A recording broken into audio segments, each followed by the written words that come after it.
Ladies and gentlemen, welcome back to the Pitch Side podcast channel. I'm your host, the HOD of the PSP. Like as usual, share this video, subscribe to the channel, most importantly, enable notifications to receive the updates of these match recaps and all other content on this channel. And of course, follow us on social media. I'm at PSP on Twitter, Pitch Side Pod on Instagram. Let's get straight into it. We're coming off after the game between AC Milan and Atalanta. Atalanta defeat AC Milan away from home 3-0 at the San Siro.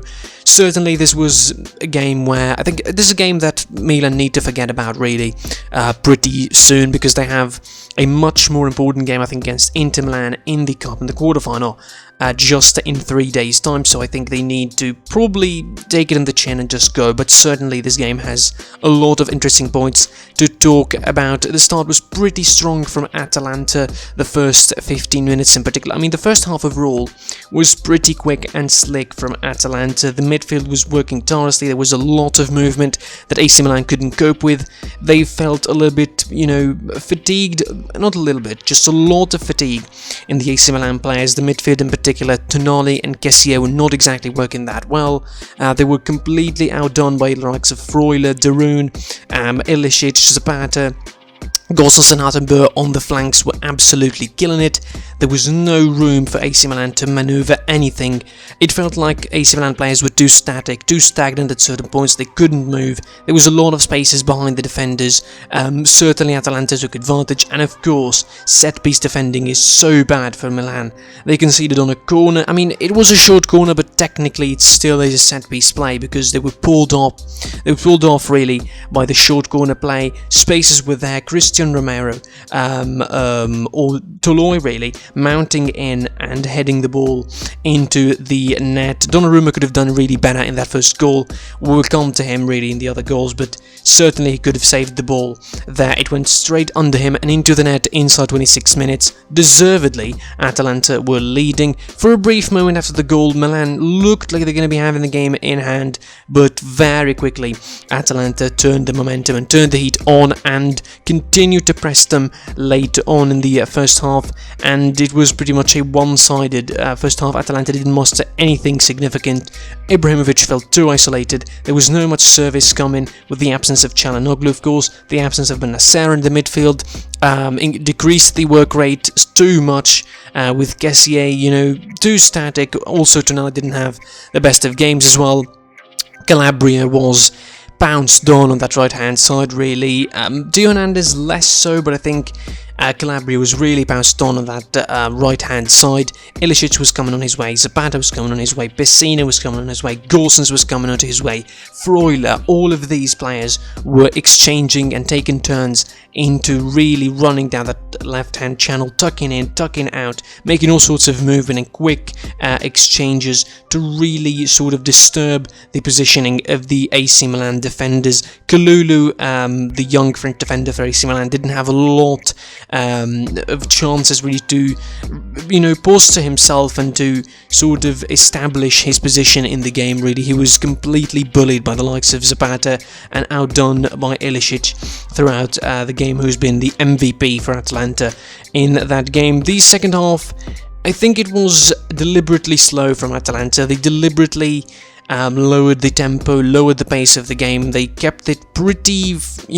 slow going. Despite that, they still dominated the game, and they still got themselves a penalty, of course. I mean, it's pretty contentious. Kessie obviously wasn't looking at Ilicic when he hit him with his elbow, but a penalty is a penalty regardless. Ilicic took it comfortably, and the second goal, again, Donnarumma should have done better in the penalty. It went under him again. It was 2-0, and from there it was all Atalanta to manage the game. The game management from Pioli was really bad as well. You're taking off Leao, probably the only player that could create to you up front with the absence of Çalhanoğlu. Introducing Ibrahim Diaz gave a little bit more dynamic to Milan. I gotta be honest with that. He was moving a lot in that midfield and behind Ibrahimovic, but he wasn't doing too much service. Eventually, Atalanta not caved in, but really made themselves more compact late on in the game, leaving Milan with the possession, leaving them helpless and, without any solutions whatsoever. And then, of course, taking off again Leao and taking off Castillejo, both of them, to replace them by Mandzukic and Rebic. It was, unexplainable really, because you're basically having Diaz, Rebic as two wingers, but there was no player in that depth, in that centre midfield position to really make the services. Tonali's not going to be doing that. Kessie is not good enough to do that, despite his best efforts. Atalanta, by the end of the game again, they knew that they have to pounce on, and they did. They played on the counters. There was loads of spaces behind the midfield. Again, the static nature of Milan's midfield in the game meant that they couldn't keep up with the work rate.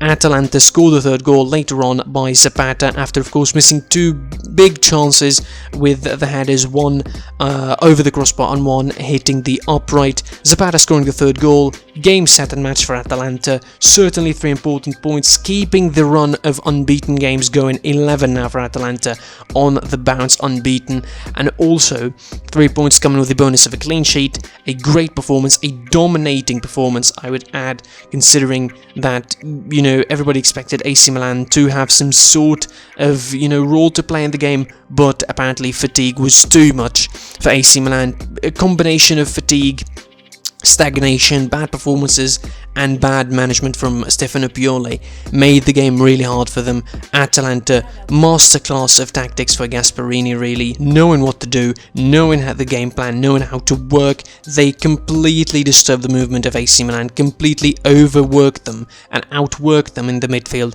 and up the attack, and 3 points that are really important for Atalanta, probably get them back into the European discussion, the title discussion. As for Milan, yes, they will be the winter champions because Inter lost on the other game against Udinese, or drawn against Udinese goalless, so losing points that is, but now it is more work to do, and certainly ahead of the big derby in the Cup, it is going to be some worrying signs for AC Milan. That's all for the game.